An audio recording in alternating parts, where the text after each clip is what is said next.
Bonjour chers réparateurs, chers techniciens, chers ingénieurs en technologie smartphone, je suis Albert Corporation, ingénieur en technologie smartphone. Je crois bien qu'on va tirer à parler un peu des différents CPU qui sont intégrés euh, dans les différentes générations de smartphones, c'est-à-dire 2G, 4G, 5G. Effectivement, aujourd'hui, nous allons aller plus loin en parlant des Power IC.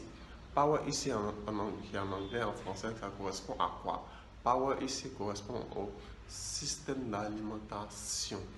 Pour le cycle intégré d'alimentation. Effectivement, nous sommes à la génération 5G. Dans cette génération 5G, les téléphones qui vont sortir désormais, même qui sont déjà sortis, se différencient des téléphones à 4G.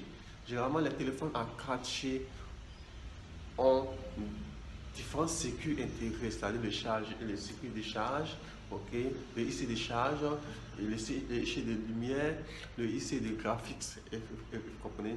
Mais avec la génération 5G, c'est-à-dire les téléphones 5G qui vont sortir, il y aura différents systèmes à l'intérieur, c'est-à-dire différents circuits intégrés à l'intérieur. Et ces circuits intégrés qu'on aura, on aura le Power IC.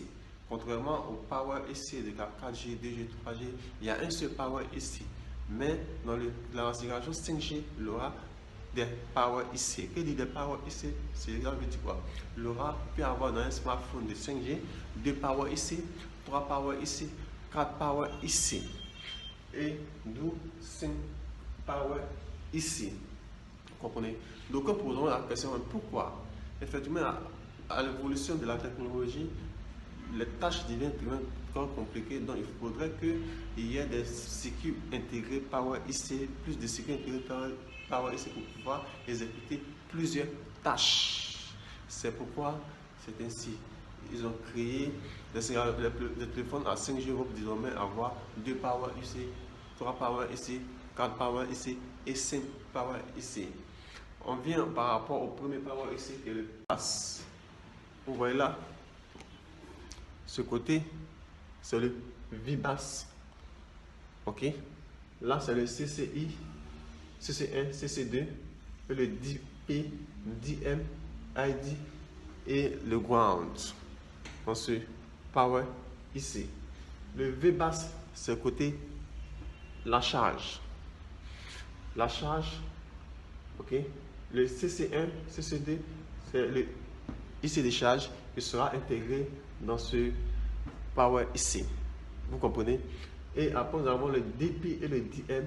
Le DP et le DM se connectent directement au CPU pour donner l'information qu'il y a un VBAS qui est connecté au Power IC. Il y a une IC de charge qui est connectée au Power IC. Et ici, c'est l'identité du CPU. Vous comprenez? Maintenant, ici, c'est la masse. Vous comprenez? Et au sortir de là, nous avons ici le VPH. Le VPH qui signifie Voltage Phase, qui est un distributeur de tension aux autres sections dans le téléphone portable. Nous aurons une sortie qui est VPH, qui est environ 3,7 à 4,2 volts.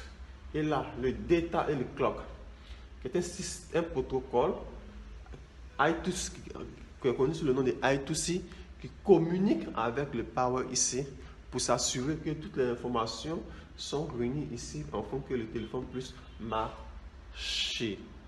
Ok? Et nous venons au suivant. Le PM 8008, qui est un Power IC du smartphone 5G. À l'intérieur de ce Power IC, il y aura des circuits intégrés. Du coup, nous avons ici VBAD qui est connecté au Power IC. Contrairement à l'autre, il n'y a pas de VBAD qui est connecté, c'est le VBAS qui est connecté. Ici, nous avons l'identité de la batterie. Ok, la batterie qui est connectée à travers le VBAD, nous aurons l'identité de la batterie. Ok, nous avons la température, nous avons la masse et le reset on ou bien le power on pour ceux qui font le diagnostic qui dérive du VBAD. Ok, et ici nous avons le voltage régulateur bobo qui est un autre nom du VPH qui distribue les sous-tensions, des tensions à des sous-sections. Nous avons le LDO voltage. Le LDO voltage intervient lorsque on allume le téléphone portable. C'est là que le voltage du LDO apparaît. Vous comprenez?